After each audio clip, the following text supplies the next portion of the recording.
Hey guys, Scott and Nate here from Play Your Court. Today we're going to tell you about how some drunk French guy made it really confusing for us to keep score in tennis. Leave your comments below for Scott.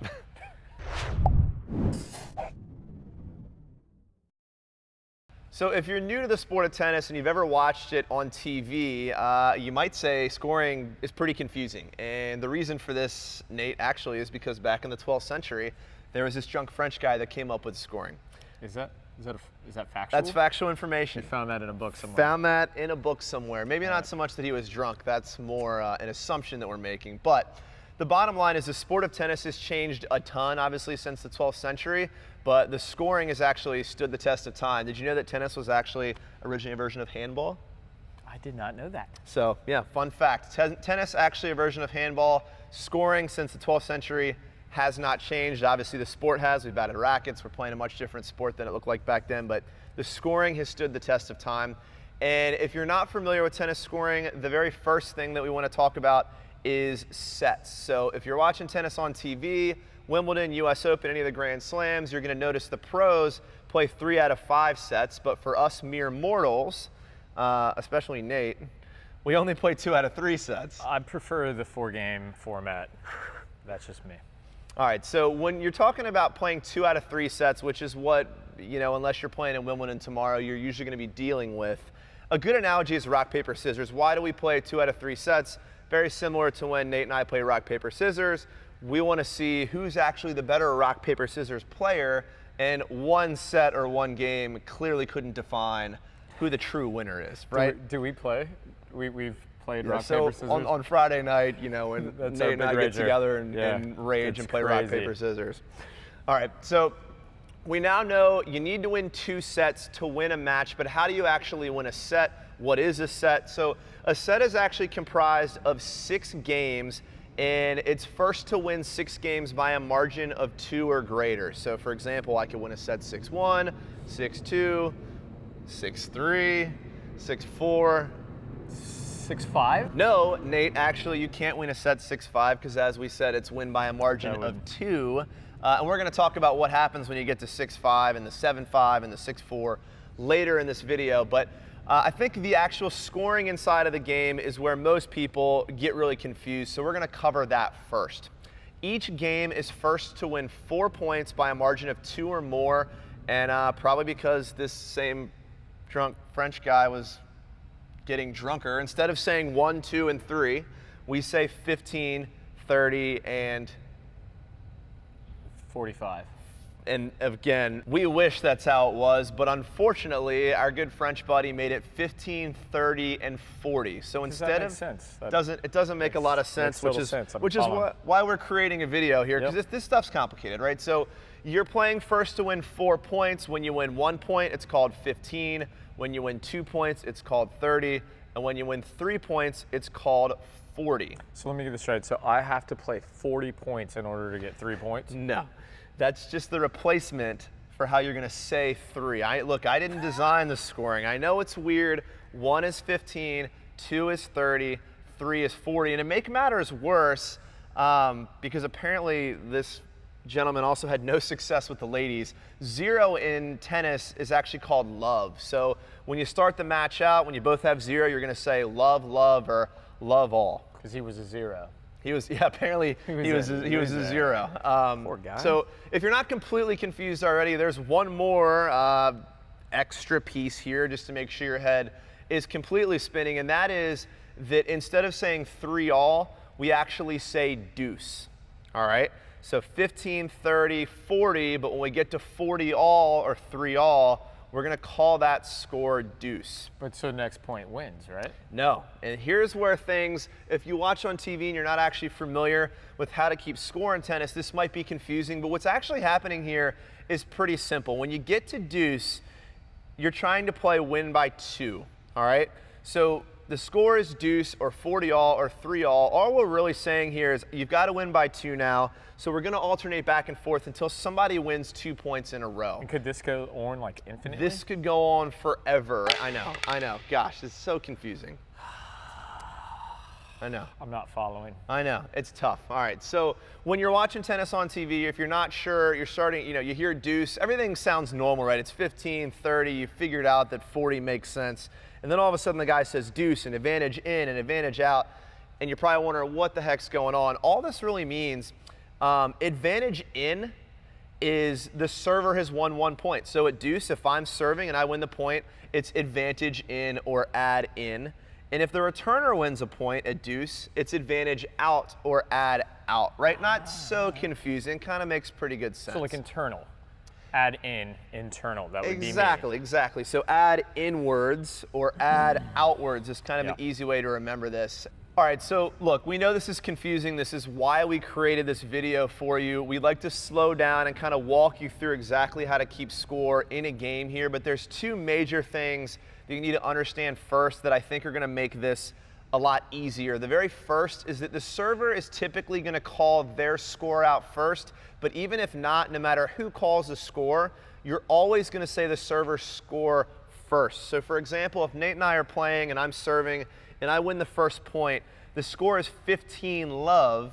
Yeah, well, I won the first point, all right. It's never ever happened. The score is 15-love because I'm the server. I have 1, Nate has 0. Remember, 15 is 1, love is 0. So we're calling my score first, 15. Nate's score second, love, 15-love. All right. The second really important thing to remember is that every game starts on the deuce side of the court. For those of you that aren't familiar, when you're standing facing the net, the right side of the court is the deuce side, and this is pretty easy and helpful to remember that also when the score is deuce, this of course is the side you're gonna serve from. Yeah, and a little interesting fact here, guys, is along with that note, the math involved is if you're playing and you forget the score, you can actually go back and help remember what the score is by knowing that all even points are on the deuce court and all odd scores are going to be on the ad court. So if it's 40-30, I know that I've played 5 points, right? And after that, I know that I'd be on the ad court. So it would help us kind of figure it out. Yeah, no, that's right? super helpful. So yeah, you're going to start every single game. You're going to start on the deuce side, and then every time you've played an odd number of points, if you're the server, you should be serving on the ad side. If you're at an even number of points, you should be serving on the deuce side. So we've given you a ton of information here. Let's slow this down a little bit, run you through an example of what keeping score looks like, and just make sure you fully understand this. All right, so we want to run you through what a typical game looks like. For this little exercise we're going to do here, let's assume that Nate and I spun the racket. I have won the toss. I've decided that I am going to serve. And as we already went over, I'm going to start on the deuce side to serve the first point. All right, so I bounce the ball, I serve, I of course ace Nate. Just a little long, Scott. I win the first point, and I am now up. What's the score, Nate? 15-love, unfortunately. 15-love, guys, does that make sense? 15-love, I'm the server. I'm gonna call my score first. 1 is 15, so I'm up 15-love because I've served an odd number of points. I'm now on the ad side, all right? Odd equals ad. So we know I'm serving at 15-love, which we realize is 1-0. I'd call the score out 15-love. I serve, Nate hits a blistering return down the line, passed me for a winner, and the score is now 15-all. 15-all, that's right. Remember, 15-all. I won the first point, Nate won the second. It's 1-all, 15-all. Pretty easy stuff here. So let's move this along. 15-all, I smack another ace. I won the point. I step over to the ad side. Nate caught it long. All right, Nate caught it long. I hit a second serve, and I ace him, I think. Did I ace him? Second serve, fair enough. And I aced him, so I step over to the ad side. I'm winning 2-1, so I call the score of 30-15. 30-15, all right. 30-15, same thing happens. I got a big serve. I ace Nate out wide. I go back to the deuce side. I'm now up 3-1 or deuce. No, absolutely not. I'm now up 3-1, so which is 40-15. 40-15, perfect. All right, so at 40-15, I'm getting a little bit nervous for whatever reason. I double fault to 40-30. I'm on the ad side. I double fault again, and now I'm back on the deuce side. Hint, I'm back on the deuce side. And the score is now 40-all. Deuce. The score is deuce, all right? And this is something you might forget. 3-all, again, 40-all in tennis is called deuce. I don't know why. Our hypothesis on this is deuce also means 2, and at deuce you have to win by 2. So I don't know if that's actually correct or not, but hopefully it'll help you remember that at 40-all you say deuce. All right, here's where things get a little bit weird, right? So it's deuce, I'm serving, I win the point, I go on over to the ad side. What is the score now, Nate? You won that point? I did. Unfortunately, it is advantage in Scott Baxter. All right, so it's add in, and again, this is where I think people can get confused. It's add in no matter who's calling the score. So if I don't remember what the score is and I say, hey, Nate, what's the score? He's gonna say add in. Add in, right. All right, so we're always talking as if we're the server, all right? So I'm the server, I have the advantage in or advantage inward, add in. So I'm gonna call the score as add in, all right? Now Nate wins this point. Now what happens? I'm back on the deuce side. What's the score, dude? Oh, we're back at deuce. We're back at deuce. All right, so this can go back and forth. If Nate won the next point, I'd be on the ad side calling advantage out or advantage outwards towards Nate. So this can go back and forth. It could go deuce, add in, deuce, add out, deuce, add in, deuce, add out. It could go on for a while. Remember, you've got to win 2 points in a row to close the game. All right, so after this first game, I finally, on add in, hit another ace past Nate. I'm up 1-0 now, but Nate, what do we have to do to make things even more confusing? There's sun and there's wind, maybe not so much where we are right now, but where you're playing a lot of your matches, there's some things, some elements outside that would make me want to serve on that side, not just stay over here all the time. So what do we do after the first game? We're gonna switch sides. We're gonna switch sides. And not only are we gonna do that after the first game, every time we've played an odd number of games, 1, 3, whenever we've completed 1, 3, 5 games, we're gonna switch sides to make it fair, to give you the chance to serve on each side of the court if the sun is really an issue or if the wind's blowing in one direction. That's why we do this. So guys, you may have noticed on the Pro Tour in doubles, you may have watched the Bryan brothers play, and they are no longer playing ad scoring. They're playing to deuce, and it's the next point wins. The receiver gets to decide who takes the point. And they're actually doing the same thing in the NCAAs for singles and doubles. And this is an effort to speed the game up and make it a little bit more exciting. But the traditional scoring is still win by 2 if it does reach to deuce. Just a way to speed the game up and change it. So there are formats out there that are being played that way, and that's an option if you feel like it gets a little tedious. But I have to say, like, it does take away from the cardiovascular aspect. A big advantage for me playing Scott is I'm a lot fitter. It's not true. So it's simply not true. So if we play no ad, I'm giving him a break. Like, I want to insist that we play ad in. But here's the kicker. The advantage for me is that as the returner, when Nate's serving, when we play no ad scoring, I actually get to choose which side he's going to serve to. True. And because he always double faults on the ad side, at deuce, I'm going to make him serve on the ad side to me. Not entirely false. It's a sick burn. Yeah. I got you good. Yeah, it's all right. All right, so guys, we've run through all the scoring here. We ran through how to keep scoring a game. What I want to point out is once you've played through a set, let's say Nate and I are having a battle, the score's 5-all, I hold serve to go up 6-5.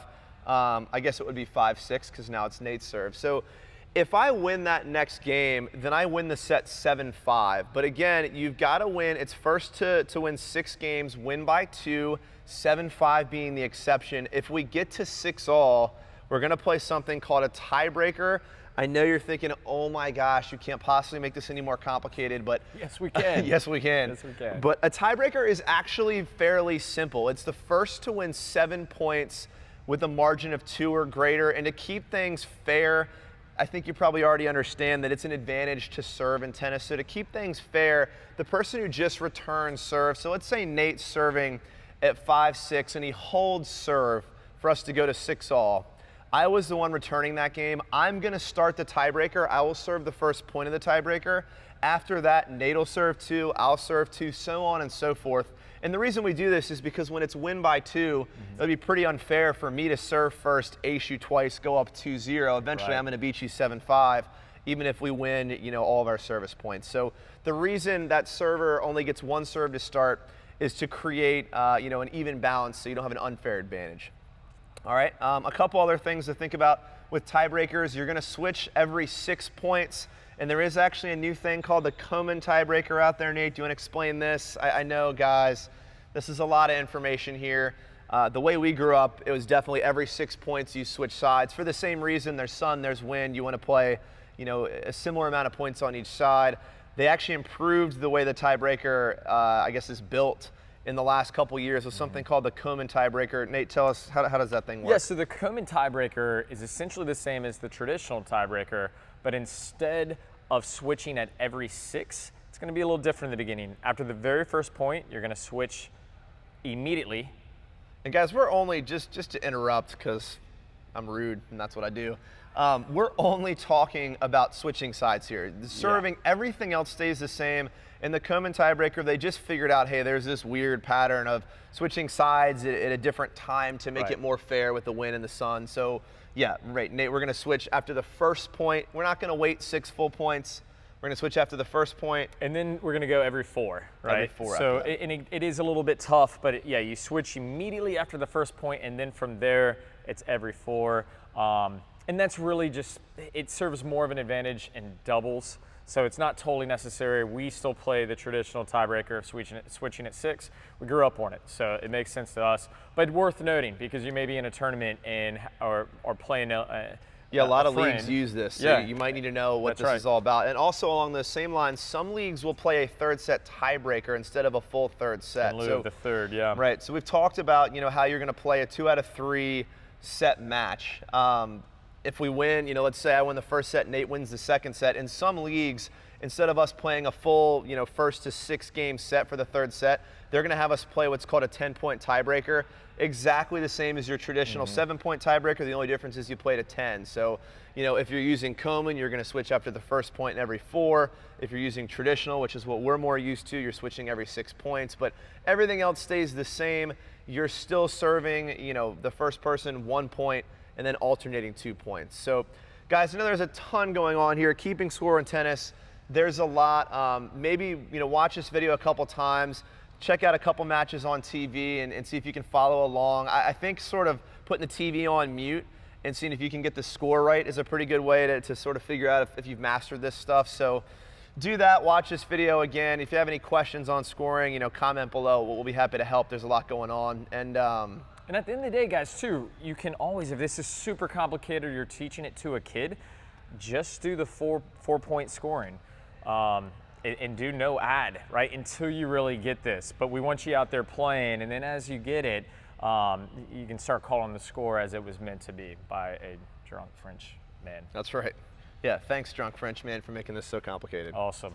So we hope this helped. I know we were telling some jokes here, but hopefully this helped you learn how to keep scores. A lot going on here. And at Play Your Court, Nate and I are all about trying to get you better at tennis, but the bottom line is, Nate, I don't know anything about this person. Do you? I don't know. Yeah, I mean, I wish we knew more about your skill level. So if you could just press the button or click the link below, answer some questions for us about your skill level, we'll send you some video coaching based on your specific skill level. So just click the button or link below and let us do the rest.